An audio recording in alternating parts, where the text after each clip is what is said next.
Devin Haney is about to beat the brakes off of Ryan Garcia. They fight this weekend, and it'll be live on DAZN, and I don't know why everybody's so excited about this fight. First of all, Ryan Garcia, gone off the rails. He looks like he's just gone off the deep end. I don't know if he's doing this to promote the fight, or I don't know if he actually believes he's been to Bohemian Grove. Yes, he actually said, I believe I went to Bohemian Grove, and I saw them do unspeakable things to children and yada yada. I don't buy it. This is the fifth big fight for Devin Haney. Remember, back-to-back with George Kambosos. 2 fights he won easily that got him all 4 belts. Then he fought Lomachenko when he didn't need to. Lomachenko had lost the belts. He took on the toughest challenge anyway. He goes out there and steps up to face Regis Prograis. He's getting a belt at 140, and now he's fighting Ryan Garcia. Let's be honest, Garcia is probably the weakest out of all those. You could make an argument about Kambosos, but Kambosos has a better win than anything Ryan Garcia has ever had, and that's the Teofimo Lopez win. Obviously, 140 is probably the best division in boxing right now. We talked about him a couple weeks ago, but Pitbull was out there, and he just captured his belt. You've got Subriel Matias, who's, I'm always about let's get Subriel Matias a fight. And then you got Teofimo Lopez. Arnold Barboza's fighting there too. And then obviously Isaac Cruz, Josh Taylor, Richard Hitches. I'm going down the list. Gary Anton Russell, Jack Catterall, decent. Jermaine Ortiz. Oh my gosh. Yeah, this division's just so good. Oh, and I forgot about the GOAT, Rolly Romero. That's a joke. Please don't click away. But yeah, Garcia and Haney, they fight this weekend. It's a big 140 fight.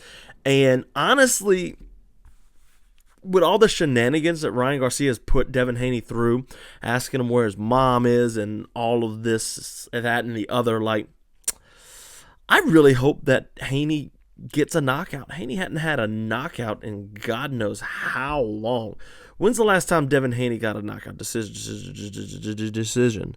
Retirement in 2019 against Abdullaev, and then Antonio Morgan in 2019 was his last actual knockout. Since then, it's been nothing but decisions. I mean, he's fought like Yorkis, Gamboa, George Linares, Jojo Diaz. That's before the 5-fight stretch that I announced or I brought up earlier. So yeah, this fight this weekend is just another big fight for Haney in terms of name value.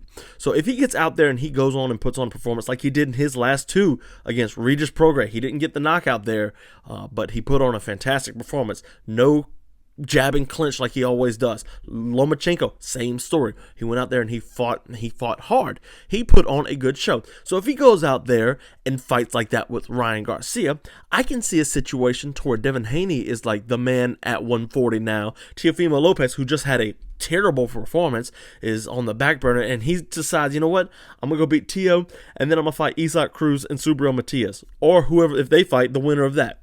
I just want to be the man at 140, and then it's north from there.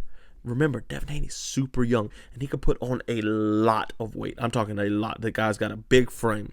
So, what does Devin Haney do well? If you look in these last 2 fights, with the Lomachenko fight and the Regis Prograis fight, they are 2 fights against southpaws. So they're not really a good judge of what he's going to do against Ryan Garcia, because Garcia is unorthodox just like Haney is. He might come out in southpaw. I'm not gonna say he wouldn't, but I don't see that as a fight, a type of fight that Devin Haney would do. So what's he gonna do with Ryan Garcia? He's gonna come out there, and obviously the jab is his number 1 weapon, as it should be. Devin Haney's jab is among the best in boxing, and when you're leading with a jab, that's your longest weapon in boxing. It's the jab.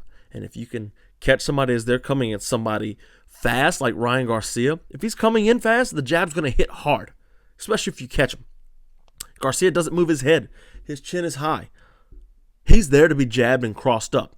I know about his hand speed and stuff. Ryan Garcia has fantastic hand speed. Devin Haney has good hand speed too, but you're either the faster or you're the slower fighter. There's no in between there. Like, if I'm a microsecond slower than you, you're the faster guy, and you're going to get there first if you throw the right punches. So Devin Haney, I like I said, leading with the jab, but what we saw against Regis Prograis and Vasily Lomachenko is a Devin Haney that is more aggressive. And if Garcia is trying to get Devin Haney mad, I think that's going to work against him in this fight, right? Like Haney, when he fights, not angry, but like this aggressive Devin Haney is kind of scary. He's still technically sound. He still brings a really good fight and a really tough game to crack. Lomachenko is like among the most disciplined fighters there is. He's way undersized at 135. He really should be fighting at 130, but he likes the challenge. So, what's Devin Haney going to look like? We haven't seen an aggressive Devin Haney against an orthodox opponent. Not recently. Not against like a recent orthodox opponent that is this high level. And like, yeah, I poo-poo on Ryan Garcia all the time about how I don't think he's a good fighter. I mean, he's a really good fighter. Don't get me wrong. He's got good, fast hands, and he selects some shots well. But he makes a lot of mistakes too. And we're going to get into that in a second here if you stay with me. We're going to talk about his last fight with Oscar Duarte, something that we discussed after the fight happened. We're going to retread some of that and see how it can play out here against Devin Haney. But Devin Haney, this could be his breakout fight. So we saw him work the body against Lomachenko. We saw him work the body against Regis Prograis. How did Gervonta Davis beat Ryan Garcia? With the body work. Granted, Gervonta Davis is a southpaw. So he's not going to have that lead hook to the body in the same way that Tank would have it against Ryan Garcia. Also, Ryan Garcia is actually fairly good against southpaws not named Gervonta Davis. He really knows how with his brother, I forget what his brother's name is, but he's a southpaw, and they've grown up fighting each other. Right? So Haney is going to have to double up to the body. Long, his best weapon is his jab, right? Let's jab to the body. Long, step out, dip your head off the center line, and throw that jab, boom, right into his gut. Make Ryan Garcia absolutely miserable in there. He's a quitter. He's a quitter. And I thought after the Luke Campbell fight, maybe he's not a quitter. Maybe he's kind of one of those guys that can grit it out. But we saw in the Tank fight, like, yeah, a body shot, they suck. They hurt very bad. But Ryan Garcia can't take a real fighter's body shot. And I think the body shot for Devin Haney will be the number one way to go. So that was going to get Ryan Garcia to lower his hands. His chin's always up in the air, and Devin Haney's going to find it. Is he going to knock him out? Probably not, because Devin Haney doesn't knock anybody out. Unless he's been, hitting the gym or the pharmacist and putting on some muscle. I mean, we've seen that with other fighters before they get big and they get some power to them instead of being a technical boxer. I'd love to see a powerful Devin Haney, and I hope we get to see that this weekend. I think Devin Haney, now, I'm going to say it, I think Devin Haney knocks out Ryan Garcia. Garcia is so undisciplined. He's so uncoachable. That's what we talked about in his last fight with Oscar Duarte, how uncoachable he is. I don't think Ryan Garcia really... I think Prograis stood a better chance than Ryan Garcia does against Devin Haney. Now, granted, Regis Prograis, let me retread that, because Regis Prograis is from New Orleans, and I'm from Louisiana myself, and I'm going to stand all the Louisiana guys I can. But I think, as a southpaw and as the type of fight that Regis Prograis can bring, he didn't bring it that fight. I think he's a better matchup against Devin Haney. So, yeah, I'm going Devin Haney via knockout. I think that's really this will be kind of the moment Devin Haney says to himself, Teofimo Lopez, you can't run from me. I've been chasing you since our days at 135. You don't want to fight me. Everybody wants you and me to fight. Let's fight. You can't hide from me. Then it'll be in Teofimo's court like, oh, I had a bad performance last time and Haney just looked phenomenal. What am I going to do? I'm going to go fight Devin Haney. That's what I'm going to do. I'm going to show the world, no, Devin Haney's not better than me. I'm better than Devin Haney. I beat Lomachenko first. Me. Not really first. Loma had a loss against Orlando, and that was kind of controversial. So, in essence, yes, I dethroned the pound for pound number one Lomachenko. We'll rewind and say that. You're going to fight me, and then we have us a mega fight. Like Teofimo Lopez and Devin Haney is a big fight. But first, he has to get past Ryan Garcia. He has to deal with the hands, and he has to get Ryan Garcia going backwards. So, like a lot of double jabs, come behind it with a cross. He leaves his chin up in the air. I'm telling you, somebody's going to find that one day. Somebody that's a good boxer. I was surprised Tank didn't find it. Devin Haney might find it. Double, triple jab, go body head, just kind of get him backing up, and then take a big step in and come over the top. You could knock Ryan Garcia down. I'd love it. I'd love it, especially with all these antics that he's been putting out. So Ryan Garcia, what is his path to victory? First of all, let's not count out any shenanigans. This is New York City that they're fighting in, and New York's athletic commission is absolutely dumb. They're stupid. Okay, so Ryan Garcia might not make it to this fight. Like, they might say, oh, he's out. Like, they might go in the medicals and be like, I've been seeing what you said on Twitter. It's time to pull you out. They should have done that a long time ago, but they didn't. But, I hope he makes it to the fight. I really do. And, so, when you got a guy like Ryan Garcia who has such good gifts, you want to tailor a game plan around maximizing those gifts in the areas where a fighter like Devin Haney is not, where you can exploit what Devin Haney does. So Devin Haney, we know he's coming with a jab. Okay? We know he's coming with a real big jab. So how do you counter the jab? Well, you got to slip your head on the inside or the outside and land either a left hook or a right cross. Yeah, that's really the two big combos. And with Ryan Garcia being such a fast fighter, as basic as that sounds, that might be the way to go. Now, granted, he's going to run into the risk of Devin Haney clinching him all night, especially if he starts to slip his head and start to almost land on Devin Haney, who has a really good chin. But I think we have to maximize the speed here. I also want Ryan Garcia to tuck that chin down.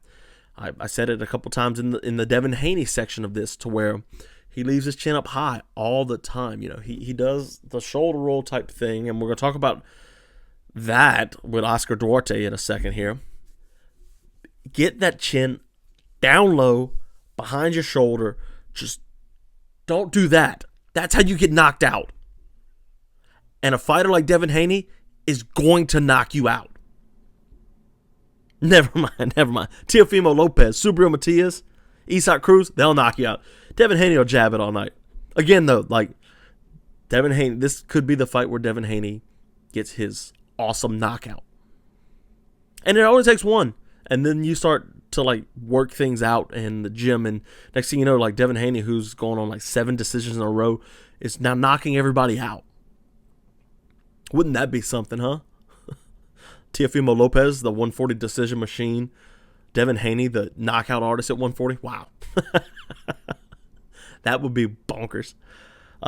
So what else with Ryan Garcia? So if you look back at the Oscar Duarte fight, he refused to listen to his coaches. Uncoachable. I called him uncoachable because he was.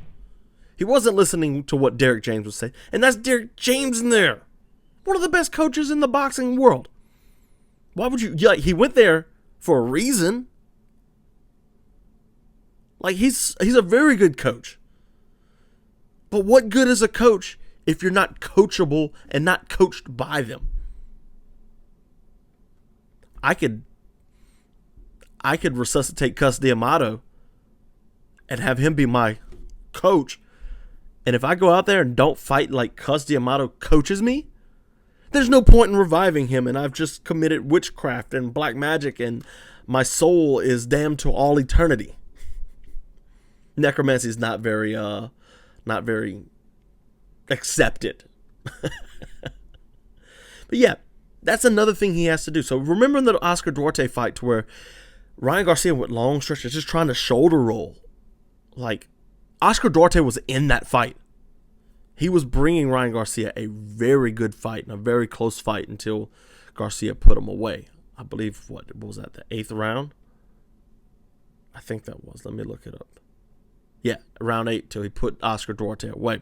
Knocked him down, and Duarte kind of couldn't continue. He might have needed a win. He might have needed a finish. And by the way that fight was going, it could have very well become a finish.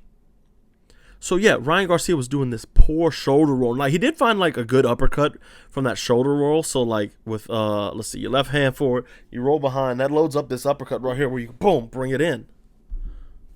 He had that. That was, that was nice. But like watching Ryan Garcia utilize the shoulder roll, like Devin Haney's used the shoulder roll before and it looks actually really good. Ryan's did not. Instead, Ryan Garcia's shoulder roll looked amateurish. It looked like he figured it out on the fly and was like, yeah, I'm just going to go with this. Sure, that's okay against a guy like Oscar Duarte, who's an okay fighter. But if you're going to face Devin Haney, that's not good enough. So, yeah, Ryan Garcia, he's good against southpaws, though. Like I said, he's really good against southpaws. And if Haney is ever in the southpaw position, watch out, because that left shot to the liver is one of those things that Ryan Garcia seems to always find, and I love it. I love it. It's one of his best shots. He's had 2 knockouts with that lead left hook to the body, and it's one of his best shots. So yeah, this fight's going to be good this weekend. You don't want to miss this. This is going to be Devin Haney's come out party.